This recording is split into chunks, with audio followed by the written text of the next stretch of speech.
Jogo de Palavra. As entrevistas de Rui Miguel Tovar. Olá, muito bom dia. Bem-vindos a mais um Jogo de Palavra na Rádio Renascença. Hoje temos um grande homem à nossa frente, Pedro Pauleta. Bem-vindo. Obrigado. O primeiro homem a destronar o Eusébio na lista dos melhores marcadores da seleção. O jogador português com mais golos na Taça UEFA Liga Europa.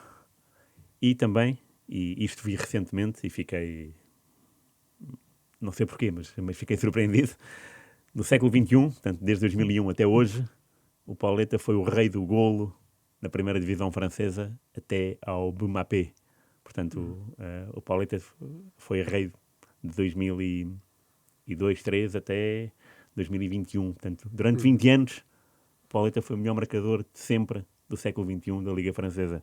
Posto isto, este voo todo, o que é que isso te diz, não sei, 17 anos depois de acabar a carreira, não é? Sim. O que é que isso te Antes transmite? de mais, obrigado pelo convite, é um prazer estar aqui contigo. Obrigado, igualmente. É verdade, foram muitos golos, foram anos muito bons, principalmente em França, os 8 anos que passei em França.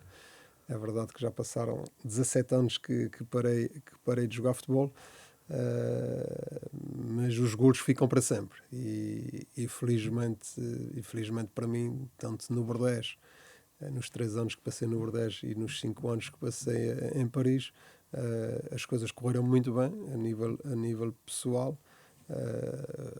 com muitos jogos, com muitos golos. Adaptei-me ao futebol francês e à Liga Francesa logo no primeiro dia que cheguei. Isso é, no segundo dia que cheguei, porque faço logo 3 golos no segundo dia quando chega a Bordeaux. Nantes 0, Bordeaux 5. Exatamente. E foi uma estreia que qualquer jogador, quando chega um novo campeonato, um novo país, deseja, que é um avançado, é fazer golos, e portanto a estreia deu-me uma confiança enorme para a continuação da minha carreira em França, e portanto foram anos muito bons. Eu tenho, e já o disse, em programas de televisão, uma grande admiração por ti, porque tu nasceste nos Açores, vieste para o Porto para ser júnior do Porto, não é? E depois foste de volta para os Açores. Nunca jogaste na primeira divisão e, no entanto, superaste o recorde de golos do Eusébio na seleção. Como é que foi esse carrossel de emoções de vir para o Porto e depois voltar para a terra? Como sabes, há 30 e tal anos atrás as coisas eram diferentes do que é hoje. Recordo-me da primeira vez que sou chamado à Seleção Nacional no Sub-15, em que o Benfica quis-me contratar. Estive no Benfica durante uma semana, mas não consegui me adaptar porque, por isso, sentia muita falta da minha família e, portanto, quis regressar.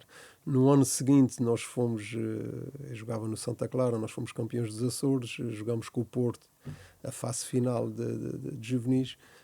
Eu faço um golo ao Porto e, portanto, por isso é que acontece essa ida para o Porto no ano seguinte, já como júnior de primeiro ano. Estou um ano nos júniores do Porto. No ano seguinte tinha mais um ano de contrato, no ano seguinte, no meu segundo ano de júnior, onde eu pensava que aí, com a certeza absoluta, podia ter mais possibilidades. O Porto pensou em dispensar-me para o Maia ou para o Varzim, na altura, e então decidi entre ir para o Maia e o Varzim, para os Açores, vir para o Santa Clara. Arranjo um emprego e jogo no Santa Clara, e assim foi. Fui para os júniores do Santa Clara, treinava à noite, trabalhava durante o dia. O que é que fazias? Eu trabalhava numa empresa de distribuição, AC Express, e assim foi durante praticamente até o dia que eu vim para o Estoril. Acabou ali 6 meses antes. Depois trabalhava nessa empresa e jogava à noite, até que o Santa Clara era júnior, treinava com os séniores, jogava com os júniores a primeira parte da época, e depois a segunda parte, ainda como júnior, comecei a jogar nos séniores do Santa Clara na terceira divisão. No Porto, havia uma academia onde dormias? Era numa pensão? Sim, era no lar do Porto, na rua Costa Cabral. Ficava perto do estádio.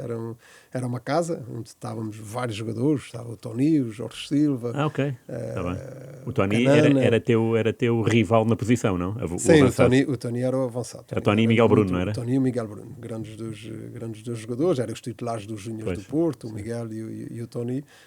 Eu vivia no lar com o Canana. Sim, claro, os irmãos Canana. O Cao. Portanto, foram o Tinaia, que tinha acabado de chegar um miúdo com 12, 13 anos na altura. E portanto foi um ano que gostei muito, adaptei-me sinceramente, gostei muito de estar ali nos Júniores do Porto. Tínhamos uma grande equipa onde não jogava na equipa principal, aquilo havia os de primeiro ano e os de segundo ano, e portanto pensava que no ano seguinte que podia ter mais possibilidades de jogar. Assim não foi, portanto tomei outra opção. E na vida é isso, tem que se tomar opções em certos momentos. É verdade que ao voltar para os Açores, a ideia de ser profissional de futebol diminuía um bocadinho, mas acreditei sempre que pudesse acontecer um dia. A partir do momento que regresso aos Açores, sabia que as equipas dos Açores estavam 2 ou 3 na terceira divisão, claro, e que era por aí. E assim foi durante 4 anos, em que fiz muitos golos no Santa Clara, no Operário, meia época no União Micalense e no Angrense, antes de vir para o Estoril. Na Taça de Portugal, que acho que foi um bocadinho por aí também, porque hoje em dia, quando tens essa oportunidade do Canal 11 de dar muitos jogos do Campeonato Nacional, que na altura era equivalente à terceira divisão, naquela altura não havia. Eu acho que aparece um bocadinho mais por causa de uma época que faço na Taça de Portugal, que faço 8 golos, fiz 4 golos ao Atlético na Tapadinha, fiz golos ao Estrela da Amadora na primeira divisão, isso com o Operário. Eu acho que foi um bocadinho por aí que se calhar despertou um interesse do Estoril, do Carlos Manuel na altura que estava no Estoril, e portanto acho que foi por aí. E como é que foi essa negociação? Como é que se fez a transferência? Foi longa e foi gira, porque a minha esposa, eu estava em casa dela, a minha sogra tinha telefone, na casa dos meus pais nós não tínhamos telefone, na casa da minha sogra havia telefone, e eu estava um dia a namorar com a minha mulher à janela, na altura ainda namorei à janela, e a minha sogra chama, olha, tenho aqui uma chamada para ti. E eu fiquei admirado, porque é que estava-me a ligar para a casa da minha namorada, né? E então fui atender o telefone, era o Jorge Gama, o empresário. E então disse, olha, sou empresário, sou amigo do Carlos Manuel, o Carlos Manuel quer que tu venhas para o Estoril, e eu disse que não. Eu disse, não quero, tenho a minha vida agora aqui nos Açores e tal. E ele, pronto, a conversa ficou por ali. Uma semana depois ele voltou-me a ligar e assim foi. Ligou-me durante 2 ou 3 vezes, até que disse à minha mulher, olha, isso é uma oportunidade de ser profissional de futebol, vamos casar e vamos arriscar. O pior que pode acontecer é nós voltarmos outra vez para os Açores daqui a um ano. E aí, pronto, nos Açores eu tinha moral, digamos assim, marcava muitos golos da terceira divisão. Epá, qualquer clube vai-me querer, e a prioridade é peço um emprego para nós dois e volto a jogar na terceira divisão e trabalho durante o dia. Trabalhamos durante o dia como qualquer pessoa faz a sua vida. Claro. E assim foi. Casei a 8 de julho, viajei a 9 de julho e a 10 comecei a treinar no Estoril. Estoril da segunda de honra ou segunda B? Na segunda de honra. Então, e as coisas começaram a correr muito bem desde o início. Comecei logo a fazer golos e sabes que quando chega um miúdo, na altura tinha 22, 23 anos, dos Açores, da terceira divisão para a segunda liga, era uma diferença muito grande. As diferenças de antes não são as mesmas de agora, era uma diferença grande. Alguém que começa logo a fazer golos desde que cheguei, pronto, ganhei aquela confiança que queria, tanto da parte dos meus colegas, do treinador, do clube, e portanto, a partir daí foi demonstrar aquilo que eu sabia fazer. Já eras tu e o Cavaco, não? E o Cavaquinho, que estava... Que não conhecias todos? Aliás, eu não conhecia ninguém, a única pessoa que eu conhecia era o Carlos Manuel, pelo jogador que foi, claro. Não conhecia mais ninguém.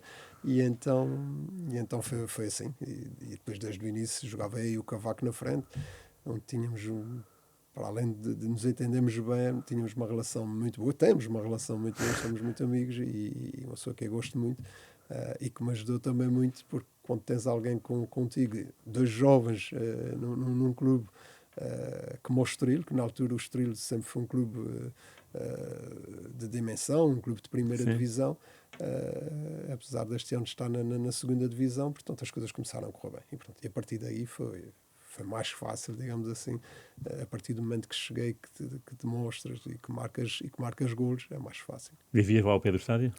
Muito perto do estádio. Recordo-me perfeitamente, cheguei à 1h da manhã, o Sr. João de Rosário foi-me buscar ao aeroporto, também a minha esposa, levou-me direto para um apartamento que estava ali a 10 minutos do estádio.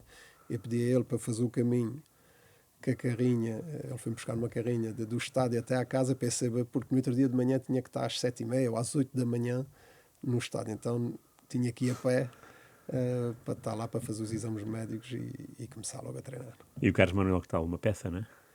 O Carlos Manuel foi o Carlão, como todos nós conhecemos, uma pessoa que tem um carinho muito especial, muito brincalhão, uma pessoa que na altura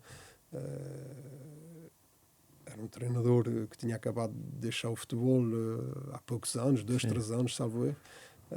E portanto foi um prazer trabalhar com ele naquele início de carreira dele e no meu início como profissional de futebol. Quantos anos é que foram no Estoril? No Estoril foi só um ano. Um ano. No Estoril foi um ano, depois aparece o João Alves no Belenenses, queria-me levar para o Belenenses, aliás, assino contrato com o Belenenses, porque isso coincidiu tudo com a Lei Bosman, em que o jogador podia sair livremente para qualquer clube, só que o que é que acontece? A lei não funcionou para Portugal. Se tu fosses para o estrangeiro, podias sair sem pagar nenhuma indenização. Se ficasses em Portugal, tínhamos que pagar uma indenização. E então, eu já tinha assinado no Belenenses, porque tinha acabado o contrato com o Estoril. O Belenenses depois teve problemas financeiros com o presidente, houve ali uma situação qualquer. O João Alves sai do Belenenses, vai para Salamanca.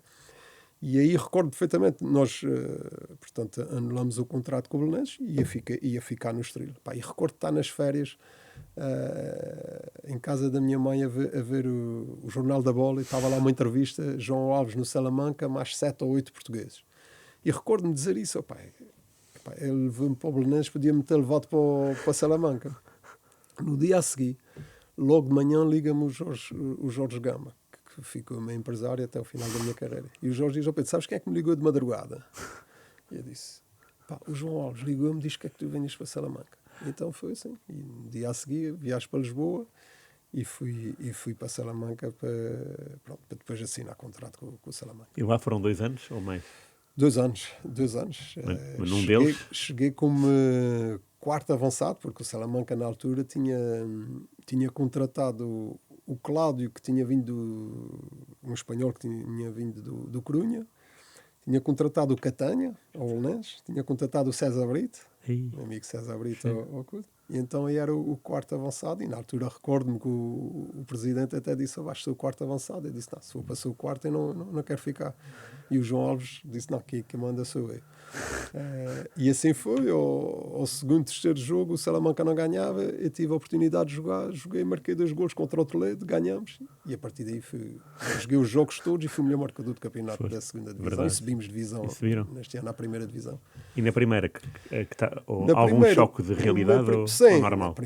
Na primeira divisão espanhola, isso é, encontrei-me ao fim de 2 anos de estar a trabalhar durante o dia, a jogar na terceira divisão em Campos Pelados, a jogar contra o Real Madrid e contra o Barcelona. Portanto, ia marcar. Isso foi tudo, ia marcar golos. No ano que a gente se mantém na primeira divisão com o Salamanca, no último jogo eu faço 2 golos em Barcelona, que tínhamos que ganhar para não baixarmos de divisão. E então foi aí que dei-me a conhecer, mas claro que havia uma diferença. Ainda fiz no primeiro ano 15 golos na Liga Espanhola, portanto numa equipa que lutava para se manter, foi muito bom. E claro que a partir do momento que chegas à Liga Espanhola e começas e dás continuidade aos golos, a minha chamada à seleção, eu recordo que eu sou chamado à seleção, eu sou chamado à seleção nacional antes de ter feito qualquer jogo na primeira divisão. Isso é, eu chego à seleção lá sendo jogador de segunda divisão. Percebo. Porque recordo-me perfeitamente o jogo em Zamora, faltava 2 jornadas para o fim, ganhámos em Zamora 1-0, que é marco de penalti aos 90 minutos, em que estava o Rui Águas a ver o jogo, o Rui Águas que estava adjunto do Artur Jorge na Seleção Nacional. Ok. No final falou ali connosco, comigo e com o Taira, na altura que foi chamado também à seleção. Portanto, nesse final, no mês de agosto, esse foi chamado à Seleção Nacional, ainda não tinha começado a época em Espanha na primeira divisão. E, portanto, foi a primeira oportunidade que eu tive na seleção. E jogaste nesse dia? Joguei, foi em Setúbal, entrei a 20 minutos do fim. Sonho, não? Foi o sonho. Aliás, há dois jogos que marcam muito, que por ser avançado, por ser goleador, para mim o golo é o futebol. Foi o primeiro jogo que ter-me estreado como jogador, mas eu acho que a emoção maior ainda foi no jogo em Guimarães contra o Azerbaijão, que faço os meus primeiros 2 golos na Seleção Nacional. Entrei a 10 minutos do fim e fiz 2 golos. Aí acho que foi uma emoção que não sei descrever, porque representar o meu país, estar com a camisola da seleção, jogar por Portugal e marcar golos com Portugal foi um momento único para mim. E do Salamanca, portanto, seguras o Salamanca na primeira divisão com esses 2 golos em Camp Nou, não é? E depois sou vendido para o Corunha, para o Deportivo da Corunha. Entretanto, tive muito prestes a vir para o Benfica. Foi? Tive tudo assinado com o Benfica na altura com o João Vale Azevedo. Ok. Malas feitas e tudo para vir para o Benfica, só que na última da hora o presidente de Salamanca disse-me que era impossível, não podia fazer negócio. Na mesma altura que ia para o Deportivo, foi? Sim, ainda antes disso. E quem não podia sair para o Benfica. Eu acho que foi a seguir ao primeiro ano de Salamanca. Ok. Porque não tinha, na altura, as garantias pois, claro. Sim. Do presidente do Benfica, Sim. na altura.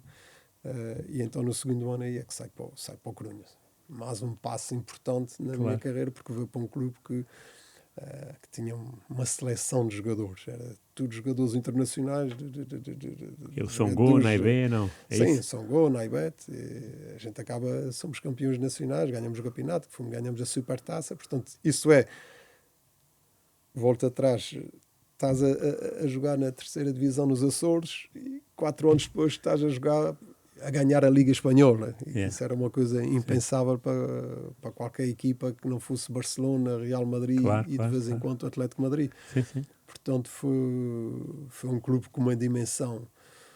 Um clube que a nível de condições não tinha as melhores condições, mas a nível de qualidade de jogadores, treinador, tínhamos uma equipa que era o Irureta? O Irureta, o treinador, que fez um trabalho fantástico. Era boa pessoa? Muito boa pessoa. Era uma pessoa que sabia levar os jogadores. O Corunha era um bocadinho especial. Eu fiz para a época com 40 jogadores em campo. Eu fiz finalização com um avançado, com 12 ou 3 avançados. Éramos 12 ou 3 avançados. Sério? Sim. A fazer a finalização desde Turó Flores, Macai, Ivan Pérez, Bassir, Le Cabré, Pandiani. Éramos... Houve um ano que estávamos 12 a fazer a finalização. Havia o Djalminha, não? Djalminha, sim. Djalminha era o craque. Era mesmo? Era o fenómeno. Sério? Djalminha era... Distinguia-se mesmo dos Djalminha outros? era o Messi. Sinceramente, foi o jogador com mais técnica que eu tivesse jogado. Foi um fenómeno que podia ter sido muito melhor se tivesse outra cabeça, digamos assim. Era aquele brasileiro antigo que não tinha. Agora, a nível de qualidade de jogo, o Djalminha era um fenómeno. E tu falaste de um jogador que também devia ser meio doido, que era o Louco Abreu, não é? Só o Louco. Esse fazia sempre a pré-temporada, mas depois era sempre dispensado. Porque, de fato, esse era mesmo louco. Louco Abreu, o nome fica lá. E o Pandiani? Não era que conduzia um caminhão de tiro, não? O Pandiani, no primeiro ano que chegou lá, foi para o treino num caminhão sem a caixa atrás. Na altura havia alguns desses jogadores. Eu estive lá no primeiro ano com o Nuno e com o Helder. Exatamente, no Espírito Santo e o Cristóvão. Exatamente, vamos lá no primeiro ano. Esse campeonato era um objetivo declarado de serem campeões? Ou foi acontecendo? O Corunha tinha vindo 2 anos antes perdido aquele campeonato na última jornada. Sim. Então manterem quase os jogadores todos, o Frão, o Mauro Silva, o Donato. Depois chegou, num ano chegou o Manuel Pablo, o Romero, eu, o Macai, o Tiro Flores, portanto, renovar um pouco, mas manterem jogadores de qualidade internacional. O primeiro ano ficamos em quarto ou quinto lugar, e o segundo ano, chegou ali uma certa altura da época que a gente começou a acreditar que, de fato, porque a nossa equipa era tão boa que acreditamos que era possível. É verdade que para conseguires um título desses em Espanha, tens que apanhar um Barcelona e um Real Madrid numa fase menos boa, Claro. e que foi o que aconteceu. Mas fizemos uma época excelente e depois ganhamos ainda a Supertaça Espanhola, que é antes desse ir para Bordeaux. Sim. E tu lembras-te da festa do título de campeão? Sim, perfeitamente. Sim. Esse jogo eu estava no banco, entrei na segunda parte, e foi uma loucura. Imagina uma cidade Não de imagino. Corunha. É É uma impossível. coisa impressionante. Aquilo pá, porque aquela gente tinha sofrido 2, 3 anos antes, perder um campeonato no último minuto por falhar um penalti. O Djukic falhou o penalti. E de fato foi um momento de grande. Ainda hoje, às vezes quando vou à Corunha, ainda hoje as pessoas. É isso que eu ia perguntar agora. Na altura, sim. Ainda há poucos dias há um mês atrás estive lá na Corunha, e de fato sente-se o carinho das pessoas que foram campeões, apesar de eu nesse ano que fomos campeões não era nem pouco mais ou menos a figura da equipa, Sim. que era mais o Djalminho, o Macai, que fez uma época excelente, que depois vai para o Bayern Munique. Foram jogadores que faziam muita diferença, mas era uma equipa com uma grande qualidade. E tu sabias que na época seguinte também não terias o espaço que querias? E por isso é que... No terceiro, isso foi no terceiro ano, recordo-me, estava na seleção, ia ficar no Corunha, porque eu tinha um contrato de 6 anos, e aparece a oportunidade do Bordeaux. Curiosamente, os clubes que eu joguei teve sempre um bocadinho a ver comigo. A Corunha, porque sempre foi um clube que acompanhei. O Bordeaux, por causa do Chalana. Okay. Era um nome que... Sim, claro. O Bordeaux e o Paris era um nome que ficou-me sempre na cabeça. E quando aparece essa oportunidade do Bordeaux, eu por acaso estava em estágio com a seleção, e as condições que eu tinha,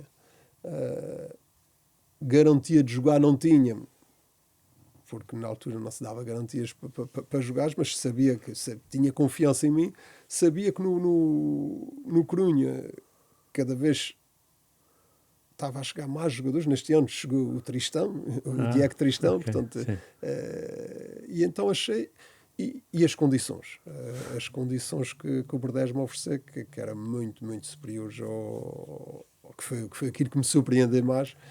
E que me fez também, vou conhecer outro campeonato. Isso foi no último dia do mercado? No último dia. Aliás, assim se fosse hoje, se calhar já não dava tempo para assinar. Foi uma maratona, cheguei à meia-noite ao aeroporto, nos correios do aeroporto, porque na altura aquilo era enviado nos correios, e foi mesmo em cima da hora. Aqui em Lisboa? Em Lisboa. Estávamos no hotel. O teu contrato? Estávamos no hotel, salvo erro, em Estoril. Aliás, não estávamos em Estoril. Não sei onde é que nós estávamos. Eu tive que fazer umas fotografias e não sei o que foi mais ao centro comercial em Estoril. E depois tive que vir até ao aeroporto, porque estava o diretor do Bordeaux no aeroporto, nos correios, para que assinasse e levasse um carimbo, uma coisa, e aquilo foi mesmo à meia-noite. Para não dizer outra coisa. Em Bordeaux, eu lembro muito bem da tua estreia, porque eu trabalhava no Jornal Record e falei com o Mário Silva, que era lateral do Nantes. Sim. E perguntei, olha, amanhã vai jogar o Pauleta, como é que é? Não, eu já expliquei aos meus colegas como é que joga o Pauleta. E depois foi engraçado ver no dia seguinte, estamos a falar de 2001, não é? 2000. E de ver... Setembro de 2000. E de ver, pronto, naqueles sites macarrónicos, né, de live score, resultados ao vivo, 0-1, 0-2, 0-3, 0-4, 0-5, e de repente 3 golos do Pauleta. E eu questionei bem Mário Silva. E quando cheguei, pronto, na altura o Dugarry tinha sido campeão da Europa, tinha sido campeão do mundo e tinha sido campeão da Europa. Tu jogava comigo na frente o Dugarry e o Lasland. O Lasland, eu lembro-me desse nome. O Dugarry não tinha ideia. O Dugarry foi metido mais para a direita ou para a esquerda, agora não sei. E o Lasland jogava comigo na frente. Portanto, chegar ali a levar com esses dois grandes nomes do futebol francês, Recordo-me desse jogo perfeitamente. No aquecimento senti uma dor no gêmeo. Eu disse, não é possível, eu não tinha problema nenhum, não sei o que é que se passou. E fiquei ali durante o aquecimento todo. Digo, não digo. Eu disse, há de ser o que Deus quiser. Eu tenho que jogar esse jogo. E pronto. E de fato esse jogo foi um momento em que chegas a um país, a um clube que já ia na 7ª jornada e o Salamanca ainda não tinha ganho nenhum jogo. E o Bordeaux, né? O Salamanca, desculpa. E o Bordeaux claro. não tinha tido nenhuma vitória. E fazes 3 golos, dá-me uma confiança. E depois eu recordo-me que na semana seguinte a gente joga com o Standard de Liège, se não estou em erro, para a Liga Europa, e eu faço mais 3 golos. Até meterem logo um cartaz no campo, que era Monsieur Trabut, uma coisa assim. Okay. E eu disse, eles devem pensar que isso agora vai ser sempre aos 3, mas foi essa coincidência, e isso dá-te uma confiança enorme a qualquer jogador que chega a um país diferente, que praticamente ninguém te conhece. A confiança é logo outra. Claro. E a partir daí, depois recordo-me que foi uma semana, 2 depois também, jogamos no Parque dos Príncipes, faço 2 golos, faço um golo quase a meio do meio campo de chapéu. Portanto, as coisas, foi tudo coisas boas que aconteceram no primeiro mês, digamos assim. Sim. Isso dá-te visibilidade na seleção? Ou... Sim, tem visibilidade na mais ainda, seleção, digo, que eu já tinha. Tu já eras chamado. Já tinha com o Corunha, mas sim, já era um jogador de seleção, já era convocado para a seleção, mas em França, pronto, as pessoas não conheciam muito bem, claro, quem era o Pauleta, e a partir daí, claro, quando começas a fazer golos, portanto, e depois com a minha maneira de ser, a minha maneira de trabalhar e de estar na vida, tudo isso ajudou aos anos seguintes. Tu aguentaste quanto tempo no Bordeaux? 3 anos. 3 anos. E foram 3 anos maravilhosos. Aliás, eu faço muito mais golos em Bordeaux do que... Não, em comparação... Em média, em média, claro. Eu faço 90 e tal golos em Bordeaux em 3 anos. Portanto, foi uma média de mais de 30 golos por época. Foi muito bom. Contando de campeonato, tudo taças, junto. Sim. Taça UEFA, taça de França. Portanto, foram anos muito, muito bons. Eu estava mesmo numa altura excelente. Depois coincidi com a seleção também, comecei a ser titular na seleção. Quem é que é o treinador que de facto aposta em ti de forma... Humberto Coelho tinha? Sim, já tinha? Não, eu tive a sorte e azar. O futebol é feito de oportunidades, e quando tens a oportunidade tens que agarrar. Eu com o Humberto Coelho, as pessoas todas pediam para que eu fosse titular. Recordo num jogo em Coimbra que o Liechtenstein está todo a gritar para jogar e o Humberto não me meteu.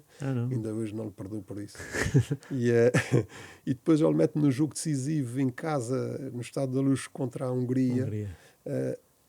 Em que eu estava com tanta vontade de jogar e de marcar, apesar de ter sido um pouco a surpresa de ter sido titular, em que isolo-me na primeira vez, faço chapéu a guarda-redes, faço golo, mas o árbitro já tinha apitado, leva amarelo. 2 minutos depois eu fico sozinho, que normalmente não falhava o centro uma bola um bocadinho mais alta e a mete a mão, que foi uma infantil, nesse lance, e levo o segundo amarelo. Cartão vermelho, e fico proibido de jogar o primeiro jogo do Europeu de 2000. E aí o Nuno é que joga e faz um excelente europeu. Mas pronto, se eu tivesse jogado esse jogo, se não tivesse apanhado vermelho, seguramente era titular no início do europeu. Claro, sim. E bom, felizmente a entrada de Nuno foi excelente para a equipa, que o Nuno fez um europeu de grande nível. Tu jogaste com a Alemanha e até fez o passo para o gol do Sérgio Conceição. Depois nós jogamos, esse europeu foi muito bom. Depois nós, que não estávamos titulares nesse europeu, jogamos esse jogo, os jogadores todos jogaram, o Humberto meteu toda a segunda equipa a jogar, que sinceramente quando olhavas para o banco, e a partir daí, quando olhavas para o banco de Portugal, não comparando atualmente, mas a qualidade era muito grande. Os jogadores que jogavam e os jogadores que não jogavam, desde 2000 a 2006, principalmente, era muita qualidade. Tu em 2000, portanto, 2 anos depois no Mundial, já és titular assumido com o António Oliveira. Sim, com o Oliveira, depois faço o apuramento. Aliás, começa o apuramento, outra história gira. A gente joga aquele famoso jogo na Holanda, em Roterdão, pois é. em que no dia antes O Oliveira chama-me ao quarto e disse, olha, está toda a gente a pedir para tu jogares. É os adeptos, é os jornais, é toda a gente a pedir. Amanhã é a tua primeira e última oportunidade. E eu disse, olha, está bem, obrigado. Saio do quarto e nessa noite tinha ficado no quarto com o Vidigal. E eu chego ao quarto, o Vidigas vira-se para mim, o que é que ele disse? Eu disse ao Vidigas, reza para mim, por favor. Que ele disse-me que é a primeira e última oportunidade. E a minha sorte foi, no dia a seguir, faço aquele grande jogo, foi um dos grandes jogos que fiz, que faço o gol, que faço o passo para o Sérgio Conceição, faz o segundo, que rouba aquela bola a meio campo e que o Fico está sozinho e depois eu faço o gol. E a partir daí fui titular sempre até acabar a minha carreira na seleção. E marcas 3 golos à Polónia no Mundial, o que é no Mundial, um feito extraordinário. Que estava muito bem, fiz mesmo no primeiro jogo contra os Estados Unidos, e tínhamos uma seleção enorme. Só que nesse Mundial aconteceu de tudo à nossa seleção, foram problemas atrás de problemas que infelizmente não deram a tranquilidade que uma seleção com a qualidade que nós tínhamos merecia para aquele Mundial, porque de facto tínhamos uma seleção de grande qualidade. Mas depois do 4-0 à Polónia não era lógico que a seleção assentasse. Uma coisa é perder o jogo inaugural. Sim, e é mau, não é? Havia ali havia muitos problemas internos entre o selecionador, a direção da federação, muitas coisas aconteceram e todos os dias acontecia uma coisa. Não é normal uma equipa que vai jogar o terceiro jogo que precisa, a determinada altura do jogo, precisa só de um empate e está 0-0 e tens 2 jogadores expulsos, Claro. Portanto, foi muita coisa que aconteceu, que não vale a pena estarmos agora a falar. Agora, o que eu gosto de realçar era, de facto, a qualidade que tinha essa equipa. E a qualidade dos jogadores, dos 23 jogadores que havia nesse grupo, era, de facto, quando a gente... Estamos numa situação que fica sem saber se joga Rui Costa ou João Pinto. Quer dizer, claro. Só aí já vês a qualidade sim. de jogadores que nós tínhamos. Claro. O Jorge Andrade no banco, o Paulo Bento, que a determinada altura não jogou, que tinha feito a qualificação toda, com o Petit não jogou, porque havia essa discussão do Rui com o João Pinto. Portanto, a qualidade era tanto do Pedro Barbosa e muitos jogadores que tínhamos na equipa, era de facto uma qualidade enorme, era uma seleção de grande qualidade. E depois entra o Scolari. Depois logo a seguir o Mundial entra o Scolari. Que tal ele foi? O Scolari veio trazer uma coisa que já merecíamos há muitos anos, que foi alguém que não estava ligado a ninguém. Percebe-te, sim. Não estava ligado nem a A, nem a B, nem a C, não tinha que jogar A, B ou C, portanto, e era uma pessoa com uma disciplina enorme. Ele é que mandava, ele é que era o chefe, e depois foi alguém que uniu um grupo que como se nunca visto na seleção nacional. Um espírito de grupo, uma união de grupo, toda a gente se sentia bem na seleção, toda a gente queria jogar na seleção. E isso foi muito trabalho do Scolari que fez connosco e, de facto, a partir daí viste uma seleção com uma união bastante diferente do que tinha sido nos anos anteriores. Tu lembras da primeira conversa com ele ou da apresentação dele perante os jogadores? É coisa que fica na cabeça ou não? Já não me recordo, mas pronto, mas vias que era alguém com uma personalidade muito forte. Nós já sabíamos que vinha de campeão do mundo. Quando vês de campeão do mundo e que deixas de fora o Romário, que entraste em conflito com o Romário, disseste, pronto, os jogadores que estávamos na seleção, pronto, cumpriram logo quem é que está a chegar. E isso eu acho que foi importante, porque veio dar oportunidades a todos começarem do zero. Não havia jogadores de equipa A, de equipa B, de equipa C, não havia... Era a partir daí que começávamos todos do zero. E ele escolhia, de facto, os melhores e aqueles que ele achava que eram os melhores para jogar. E isso aí veio trazer à seleção e a Portugal, e depois a união que ele fez com os adeptos à volta da seleção, foi muito trabalho dele. O que é que me dizes do trajeto do autocarro da final do Europeu? Foi coisa que marca para sempre? Sim, marca para sempre. E mexe contigo antes de entrar no campo? Foi um momento. Isso é difícil de dizer. Eu costumo dizer que nós tivemos até aquela data o melhor momento das nossas carreiras a nível de seleção, que é chegar a uma final no Campeonato da Europa em Portugal com um ambiente daqueles que nunca mais. Eu acho que nem quando Portugal foi campeão em 2016 teve um ambiente que nós tivemos em 2004. Sim. Agora, dizer que perdemos, que foi por causa dessa viagem. Não. Agora, é verdade que foi uma viagem muito emotiva. Eu recordo de alguns momentos estar com as lágrimas nos olhos, porque de facto aquilo era. Quando vês pessoas de cavalo ao lado do autocarro, quando vês pessoas a atravessar a ponte, uns de barco, outros de moto d'água, outros sei lá. Aquilo era povo por todo lado. Foi um momento bastante emotivo, mas também devia de ser aquele momento para nos dar ainda mais força. Portanto, é as coisas do futebol, é o destino, é o que está destinado. É verdade que custa, com todo o respeito pela Grécia. E acho que se a gente jogar mais 50 vezes que a Grécia, se calhar já não perdemos mais nenhum jogo. Tinha que acontecer. Infelizmente para nós. A Grécia. Para ti, digo eu que estavas lá à frente. Muito difícil, defensivamente, muito forte. Com um bloco bastante baixo.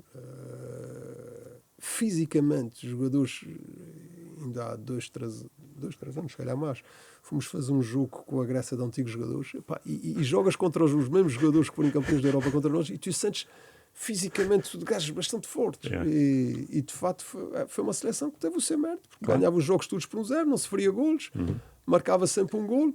Portanto, temos que dar mérito também, apesar de nos custar muito. Perderes uma final de um campeonato da Europa com a Alemanha, com a França, com a Itália, com a Espanha, Inglaterra, isso era mais normal. Assim não, mas foi o destino. O destino quis assim, infelizmente para nós. Podíamos ter marcado a história diferente nesse momento, ainda mais sendo em Portugal, mas é um momento que você pode falar com qualquer pessoa, qualquer português lembra-se sempre do Euro 2004, porque de facto foi um momento marcante para toda a gente. Claro. Tu na altura estavas já no PSG? Na altura do Europeu? Já estava no PSG. E porquê o PSG? O que é que se passou? O que é que... Foi depois dos 3 anos a seguir ao Bordeaux, aparece um clube com a dimensão do Paris. Eu também estava já com 30, tinha feito 30 anos, e chego a Paris com 30 anos. Estava no melhor momento e então era também digamos um sonho jogar no Paris Saint-Germain, um clube que também acompanhava pela história do Arthur Jorge no Paris Saint-Germain. Era o clube da capital, um clube com maior dimensão. Isto é, marcar 3 golos no Bordeaux é a mesma coisa que marcar um golo no Paris. A dimensão é a mesma, porque a dimensão do Paris era enorme. Era e é, e agora ainda mais.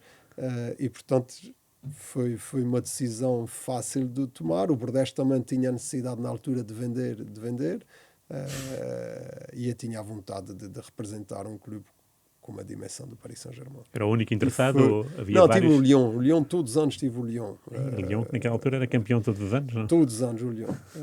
Nunca me entusiasmou muito. Ainda há dias falava com o Tiago sobre isso, porque o Tiago houve uma altura. Aliás, ele está sempre a tirar isso à cara. O melhor contrato que eu faço da minha carreira com o Paris nos últimos anos foi por causa do Lyon, e porque o Tiago queria que eu fosse para o Lyon, então o Lyon ligava, o Olage até chegou a me mandar um contrato em que ajudou-me a fazer uma renovação com o Paris que se calhar nunca conseguiria fazer. E portanto, mas eu queria, a partir do momento que eu cheguei a Paris, eu queria acabar a minha carreira no Paris, porque foi tal coisa, as coisas começaram a correr bem, continuei a fazer golos, como digo, a dimensão dos golos em Paris, antes da minha chegada, os avançados marcavam 5, 6, 7 golos por ano, e comecei a fazer 18, 20 golos, terminei o melhor marcador do campeonato, portanto, fiz golos importantes sempre contra o Marselha, e ali a rivalidade entre Paris e Marselha é enorme. Equivalente ao mais do que um Benfica Porto, Benfica Sport, é a mesma dimensão, é um clássico com uma rivalidade muito grande, eles odeiam-se uns aos outros. Nem sequer imagino em Marselha, não é? Em Isso deve ser pior ainda. terrível, impressionante. Eu cheguei a jogar a Marselha a 2 km de chegar ao estádio, e temos a polícia por trás, à frente, por cima do autocarro, um helicóptero, e em cima mesmo, quase encostado ao autocarro, exagerado um bocadinho, para a proteção do autocarro. Aquilo na altura era bastante difícil. E, aliás, nós tínhamos que ir deitados no autocarro, porque quando chegávamos mesmo a chegar ao estádio, começavam a chover garrafas por todos os lados, a bater naqueles vidros. Portanto, é daqueles jogos que toda a gente quer jogar, em que existe uma pressão grande para jogar esse jogo, e eu tive a felicidade no Paris, de quase todos os jogos que fiz contra a Marselha, de fazer golos. E isso também para os adeptos foi importante. Tu também eras goleador nos momentos decisivos, ou seja, finais de Taça da Liga e Taça de França. Sim, marquei nas finais, marcavas... só numa final é que não marquei, o resto nos finais. Eu só tenho uma coisa que até hoje que me mata e que não consigo explicar, que foi porcaria do Euro 2004. Nunca tive 5 jogos sem fazer um gol. E tive no Euro 2004. E isso é que não consigo... Por isso não gosto de falar do Euro 2004, porque não foi a única altura na minha carreira, em 20 tal anos, desde que comecei a jogar futebol, que aconteceu isso. Agora no resto fiz sempre os golos, até mesmo contra as equipas portuguesas, as grandes equipas portuguesas. Sim, Benfica e Porto. Golos, Liga dos Campeões, marcaste. Benfica, Porto, Barcelona, Real Madrid, Atlético de Madrid, portanto, os clubes todos faziam golos. No Euro acontecer que não fiz nenhum gol nos 5 jogos. No Mundial vingaste e marcaste logo o primeiro, Angola. Marquei contra Angola no jogada primeiro jogo. Ganhamos, da esquerda, não é? Marcamos... foi um jogo e o guarda-redes era o João Ricardo. Era o João Ricardo, um jogo que também tinha uma certa história por trás. Portugal, sim. Angola no Mundial. Óbvio. Foi um momento também bastante importante. E como é que foi esse Mundial já agora? Porque chegar a uma meia-final é altamente meritório. Esse Mundial foi excelente. Tínhamos uma seleção, a continuidade do Euro 2004, só que tivemos nesse Mundial foi o azar de que já tínhamos há uns anos para cá, que foi apanhar a França, ser claro. A França naquela meia-final. Uma França com uma seleção à cabeça com o Zidane, mas de facto uma seleção de grande qualidade, em que a tal coisa é daqueles jogos que podia cair para um lado ou para o outro. Mais uma vez perdemos por penalti, já tínhamos perdido em 2000. Zidane também tinha marcado e ali perdemos por penalti 1-0 com o gol de Zidane e perdemos a meia-final. Se calhar se não tivesse sido a França, tivesse sido outra, se calhar podia ter sido diferente, não sei. Só que nós vinhamos de muitos anos a perder sempre com a França, que felizmente em 2016 quebramos essas derrotas que vinhamos antes, que vinha acontecendo antes, e felizmente fomos campeões da Europa numa altura importante para a seleção nacional, importante para nós que estávamos na seleção. Eu falo por mim como diretor da Federação, claro, ainda mais em França, no Estado de França. Tu, nesse Mundial 2006... a fase eliminar foi muito puxada, não é? Há aquele jogo com a Holanda, que é uma batalha. Sim. Há o jogo com a Inglaterra, que é outra batalha, porque mete prolongamento e penaltis. Esses 2 jogos, fisicamente, por termos vencido o jogo, dá-te mais moral ainda? Ou são jogos que te desgastam completamente? São jogos bastante desgastantes. Ainda por cima, recordo que tivemos uma expulsão nesse jogo também. Houve vários cartões nesse jogo. Foram 2, foi o Deco e o Costinha. Teve não sei quantos cartões nesse jogo. Foram 16 amarelos e 4 vermelhos. Foram jogos sempre bastante emotivos. Por isso é que há bocadinho falávamos em off dos mundiais. Acho que nós atualmente, com o novo formato do Mundial, acho que vai-se perder um bocadinho a qualidade de muitos jogos. Antigamente os jogos do Mundial eram jogos a sério, eram grandes jogos. Apanhavas logo na primeira fase grandes seleções, jogos bastante complicados. Já no Euro 2004 foi igual, desde Holanda, Espanha, Inglaterra, até chegámos à final. Portanto, o Mundial é o sonho de qualquer jogador a nível de seleção. A jogar o Mundial. Eu tive essa felicidade nos 2 Mundiais que joguei de fazer golos, e aí sim é um sonho é um sonho, dizes assim, olha, marquei um gol no Mundial em Já que agora foste o primeiro português a marcar em 2 mundiais. em 2 mundiais, sim. E acho que sou ainda o segundo melhor marcador de mundiais atrás o terceiro, atrás do Ronaldo É verdade, não falámos ainda. e Quando é que bateste o recorde do Eusébio? Foi em que jogo? foi no Porto, No Dragão? no Dragão contra a Letónia ou Estónia, faço 2 golos.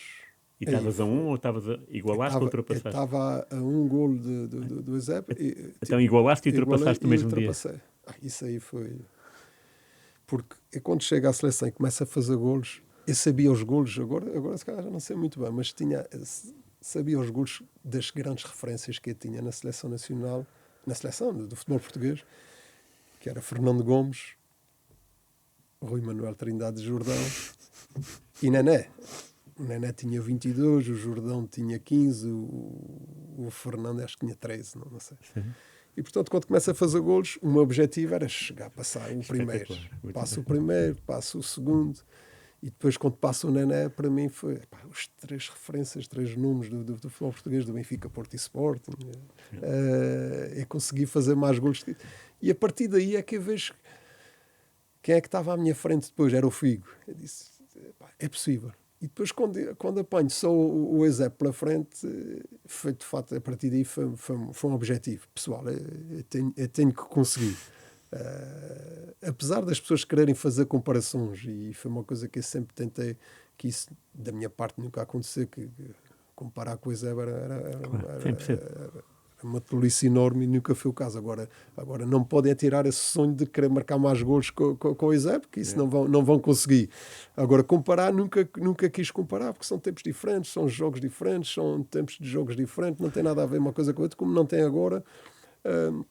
E eu tive isso sempre presente na minha cabeça. Agora, a determinada altura foi um objetivo. E quando chega esse jogo no Dragão, de facto, o primeiro golo é um golo excelente, num passe de Maniche nas costas da defesa, e depois o segundo, onde a jogada se desenrola, está os 2 jogadores, bolas de ouro, hoje em dia de Portugal, está o Ronaldo e eu fico perto da bola e a bola sobe para mim, e portanto eu faço o golo. E aí foi dizer assim, olha, consegui um objetivo que o Eusébio era o nosso rei, era uma pessoa... Ele estava lá no estádio, o Eusébio? Era embaixador de Portugal ainda? Não. Ele não estava no jogo, mas recordo de ter-me ligado depois a dar os parabéns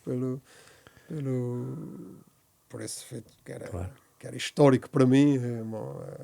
Imagina para mim, para a minha família, para os meus amigos, para os Açores, termos conseguido esse objetivo. E tu ligaste ao Ronaldo quando ele te passou também?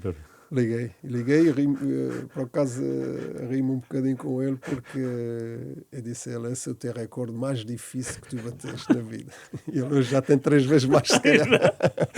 E ele ria-se, eu disse, tu bates os recordes todos, são fáceis, mas esse é o mais difícil.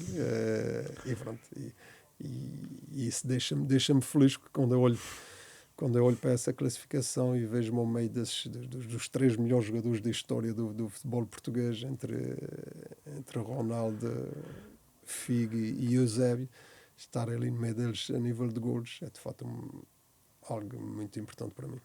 Tu acabaste a carreira em que ano? 2008. Foi uma decisão pessoal, uma decisão familiar. Eu tinha 35 anos, fisicamente estava bem, podia jogar. Aliás, depois de acabar a minha carreira de verão, recebi uma proposta do Mónaco, um contrato muito bom de 2 anos, com o Ricardo Gomes, era o treinador do Mónaco. E pronto, já tinha tomado a minha decisão, que queria acabar. Eu tinha ficado com um contrato com o Paris Saint-Germain como embaixador do clube, ia ter o meu jogo de homenagem, que em França só o Raí é que tinha tido no Paris Saint-Germain, ia ter o jogo de homenagem no ano seguinte. Portanto, a decisão, eu queria, os meus filhos iam mudar de escola, eu queria regressar a Portugal, regressar aos Açores e estar com eles, e portanto foi uma decisão pessoal. Se me dissesse, podias ter continuado, podia, mas para mim o futebol é jogar e marcar golos, e a partir do momento que eu sentia que isso já estava a começar a ser mais difícil, e portanto foi uma decisão. Se calhar hoje tinha jogado mais 1 ano ou 2, porque de facto o futebol é aquilo que eu mais gosto de fazer. E a seleção abandonaste quando? A seleção foi no Mundial de 2006. Porquê? Foi uma decisão fácil, porque quando tu sentes da parte de todos, da minha parte, da parte da federação, da parte do escolar, tivemos uma conversa e achamos que, de facto, a carreira que fizeste a nível da seleção, e todos éramos unânimes, porque tinha chegado ao fim, e portanto anunciei isso no final do jogo, curiosamente, juntamente com o Figo. O Figo também tinha tomado a mesma decisão. E o Oliver Kahn, na Alemanha, também foi o último jogo também dele. foi o último jogo. Foi no mesmo jogo. Foi, exatamente. Alemanha-Portugal. E de facto foi um momento bastante triste, porque estava a acabar uma coisa que para mim era a camisola mais importante que eu tinha vestido na minha carreira, que era a camisola da seleção. Quando chegaram ao jogo com a Alemanha, o objetivo do terceiro lugar era declarado ou estavam já demasiado cansados do Mundial? Não foi tão declarado. Não foi tão declarado porque se calhar na altura não demos a importância que ficar em terceiro ou ficar em quarto, que é diferente. Claro. Mas foi um desgaste bastante grande, e chegares naquela fase não é fácil. E depois a Alemanha jogava em casa, também era a oportunidade da Alemanha poder salvar um bocadinho esse Mundial. Mas isso não apaga do grande Mundial que fizemos. E, aliás, na altura, recordo da forma que fomos recebidos em Portugal, porque foi uma seleção que desde 2000 a 2006 fez coisas na altura que só a seleção de 66 tinha chegado à meia final. Nós fomos a segunda e fomos a primeira que chegou a uma final do Campeonato da Europa. Nunca ninguém tinha chegado até então, e até hoje só há duas que chegaram, não é? Portanto, foram momentos importantes. A nossa geração marcou de fato a seleção nacional. Tu depois entras na Federação e até és adjunto do Rui Jorge, não é? Não, adjunto não, sou diretor da Federação e era o responsável por sub-21. Rui Jorge, com quem te cruzaste no Futebol Clube Porto nas camadas jovens, sim, ou não? O Rui tivemos juntos. Lembras-te dele, miúdo? Sim, claramente. Era? Claramente. O Rui nós temos amizade desde esse ano do Porto. Portanto, havia muita empatia já. Sim, sempre tivemos uma boa relação, e depois na Seleção Nacional, nos anos todos que tivemos na Seleção Nacional. Sim, fora isso, claro. Nos Júniores do Porto jogávamos juntos na Constituição, nessa segunda equipa, porque éramos do primeiro ano, e sempre tivemos Que eras tu, Tulipa, Rui Jorge, era isso? Não? Ou Tulipa era primeiro? Não, o Tulipa já jogava na equipa principal. O Tulipa, na altura, havia a comparação do Figo e o Tulipa. Figo do Porto, o Figo do Sport e o Tulipa do Porto, a qualidade. O Porto tinha uma grande seleção na altura, era o Inácio o treinador. E então conheço o Rui desde essa altura, então temos essa amizade, e depois que dê continuidade quando estivemos juntos na seleção nacional durante vários anos. E depois como diretor, portanto, estava aí como diretor do Sub-21, como treinador, e a nossa relação foi excelente, numa amizade enorme entre o nosso grupo, acho que todos juntos, e com a qualidade do Rui, com a inteligência do Rui, que é uma pessoa que antecipa tudo e mais alguma coisa, porque é um treinador de excelência, é um treinador que pode treinar o que quiser, e posso-vos garantir isso. Aliás, até houve muitas vezes a possibilidade dele poder estar na seleção A, foi só uma questão dele querer ou não querer, porque se quisesse podia se calhar em algum momento ter sido, porque tem a capacidade para isso, tem uma equipa técnica com capacidade para isso mesmo, e durante esses 12 anos acho que ele fez, e nós, Federação, ajudamos a fazer excelentes trabalhos com a seleção de Sub-21, sabendo sempre que a seleção de Sub-21 quase sempre não depende de si, claro, para ter os melhores jogadores. Sim. Os melhores jogadores, o objetivo é sempre para ir para cima, e ele ajudou a que muitos jogadores da seleção de Sub-21 que chegaram ao Sub-21 a chegarem à seleção principal o mais rápido possível. E, portanto, basta só ver todos os jogadores que passaram por Sub-21 e que estão atualmente na seleção nacional. E perguntar, portanto, se nesses 12 anos tu viste muitos pauletas ou não? Mais parecido comigo, se calhar o Araújo. O Henrique Araújo. O Henrique, a forma de jogar. A nível de finalização, O Jotinha, para mim, foi o melhor. O O Diogo Jota. Diogo, é sério. Para mim, a nível de finalização, foi o melhor que havia a finalizar. Ok. E depois apanhamos, não quero ser injusto, Não, claro. apanhamos miúdos com muita qualidade, como o André Silva, o Leão que esteve connosco também. Portanto, estou-me a lembrar agora dos jogadores que estão na Seleção Nacional. O Gonçalo Ramos, que também esteve connosco. E está no PSG ainda por cima. O Fábio Silva, que também já esteve na Seleção A e que agora chegou ao Borussia Dortmund. Portanto, vários jogadores, vários números novos com qualidade. E miúdos que têm feito carreiras muito boas, não só nos seus clubes, como também ajudando a Seleção Nacional. Muito bem. Obrigado, Pauleta, por tudo. Obrigado. Pauleta, o homem dos Açores e de Portugal inteiro, no fundo. Foi um prazer imenso estar contigo. Já sabe, jogo de palavra todas as quintas-feiras, para a semana a mais. Pode seguir-nos no site da rádio, rr.pt, ou YouTube e Spotify. Obrigado também aos cuidados técnicos de Rui Glória e Beatriz Pereira e Fábio Oliveira. Obrigado, Paulita. Grande abraço. Obrigado, Patrícia. É ótimo recordar os teus golos. Um abraço, obrigado. Eu também gosto.